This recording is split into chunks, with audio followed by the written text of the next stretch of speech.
자, 여러분, 버려진 것들의 생명력 가볍게 보여드리도록 하겠습니다. 역시 제가 읽어가면서 가볍게 메모할 것만 알려드릴 거니까 메모를 잘 해주시고 그 다음에 수업 시간에 좀 더 자세하게 보여드리겠습니다.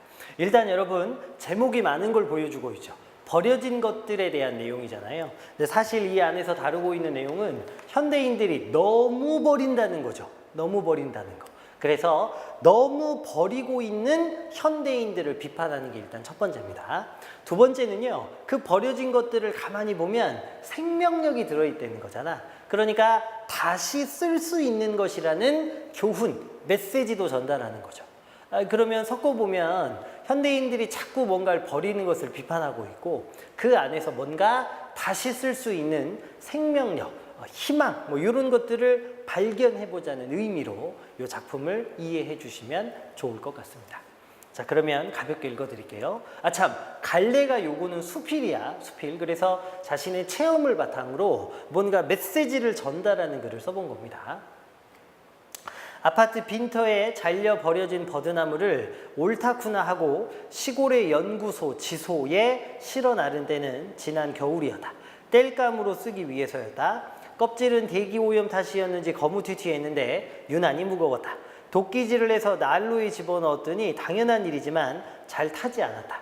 방금 잘린 나무라 수관에 물이 잔뜩 차 있었던 것이다. 그래서 말려줘야 나무가 잘 타거든. 그래서 창고 뒤쪽에 아무렇게나 던져놓고 마른 나무를 먼저 태우는 것으로 골짜기에 겨울을 났다. 그리고 봄이 왔고 초여름으로 접어들었다. 그런데 지난주 우연히 창고 뒤쪽에 목재를 정리하다 보았는데 놀라워라, 잘린 버드나무 몸통에서 싹이 돋아나고 줄기도 뻗어 있었다. 제법 무성했다. 토막난 버드나무는 외진데서 살려고 기를 쓰고 있었던 것이다. 도마뱀 꼬리가 눈앞에서 쑥쑥 자란다 한들 이보다 놀랐을까? 나무 토막은 비록 영문 없이 뿌리는 잃었지만 결단코 죽지 않았다오. 영문 없이 뿌리를 잃었다는 것은 이유를 자기가 알지 못한다는 건데, 그거는 사람들이 잘라낸 거죠. 어쨌든 사람들에 의해서 잘려진 그 버드나무가 결단코 죽지 않았습니다. 다시 산 거예요. 라고 조용히 외치고 있는 듯했다. 그런 외침보다 푸르디 푸른 잎을 어떻게 하면 햇살을 더 많이 받아 뻗칠 것인가, 오로지 내 할 일은 그뿐이라는 자세였다. 잘 말려서 겨울에 땔감으로 쓰리라는 생각은 그 순간 사라져버렸고, 악착같이 살겠다는 녀석들을 어떻게 하면 살릴 수 있을까, 거기 몰두하게 되었다. 동강난 몸체만 남았지만 싱싱하게 푸른 잎을 밀어올린 버드나무의 생명력은 식물에게도 혼이 있다면 그것은 결단코 하급의 층위가 아니라는 것을 웅변하고 있었다. 잎이 특히 무성한 것들만 네 토막을 골라 마당복판의 작은 우물에 일단 담가두었다. 아파트 단지든 길거리에서든 눈에 띄는 대로 주워오는 것은 잘린 버드나무뿐이 아니라 버린 침대 밑바닥의 널조각도 외면하기에는 너무 아깝다.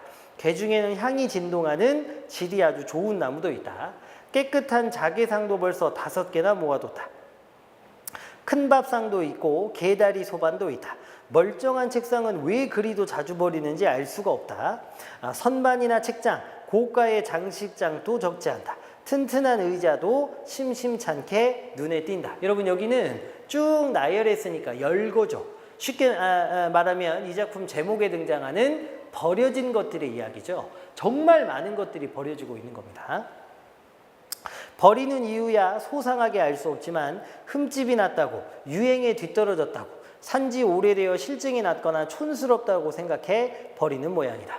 버리는 일에 도무지 주저가 없어 보인다. 버려진 물건들의 번듯함과 엄청난 양을 생각하면 몹시 우울해진다. 밑줄 그어두시고. 그러면 이렇게 버려대는 사람들, 이 사람들의 뭐가 느껴져서 우울해지는 거냐? 적어보시면 인간들의 이기적인 욕심, 이렇게 인간들의 이기적인 욕심, 그것 때문에 우울해지는 겁니다.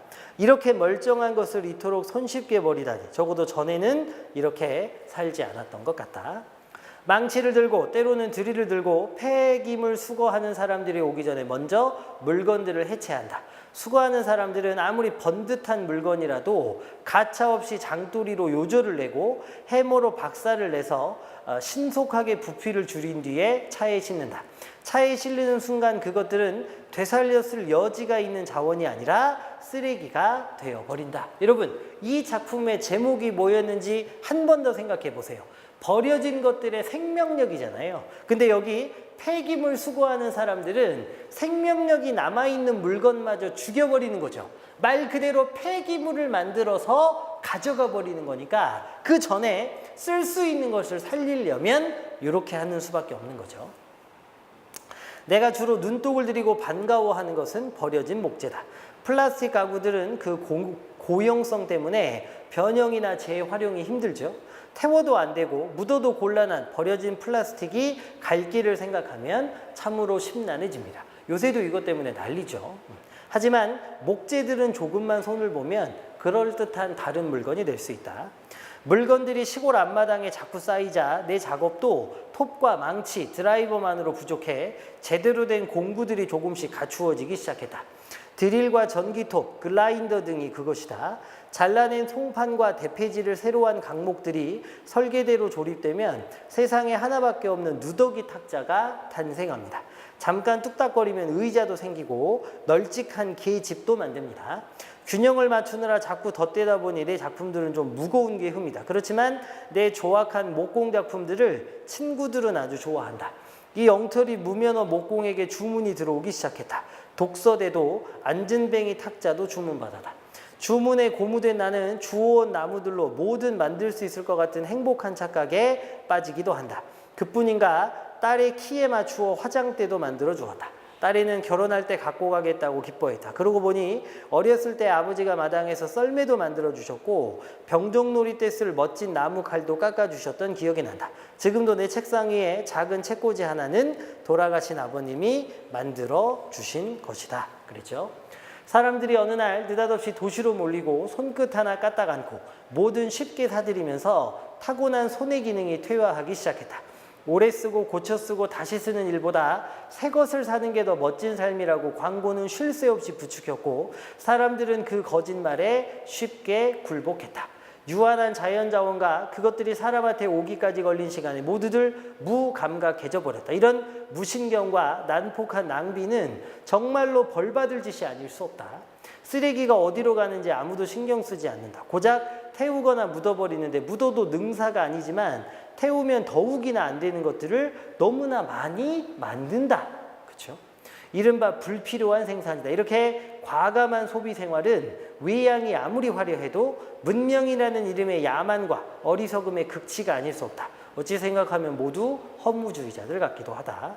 지구라는 우주선에는 승객은 없다. 모두 승무원일 뿐이다라고 말하니는 맹무한이었다.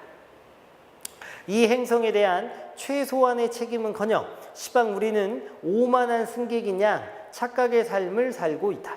물에 담가는 버드나무 토막을 보고 사람들이 어쩌면 살겠네라고 한마디씩 건넨다. 나무는 아마 자신을 두고 한 소리라 알아듣지 않겠나 싶다. 살든 못 살든 물이 좀 올랐다 싶으면 대문 옆에 심을 생각이다.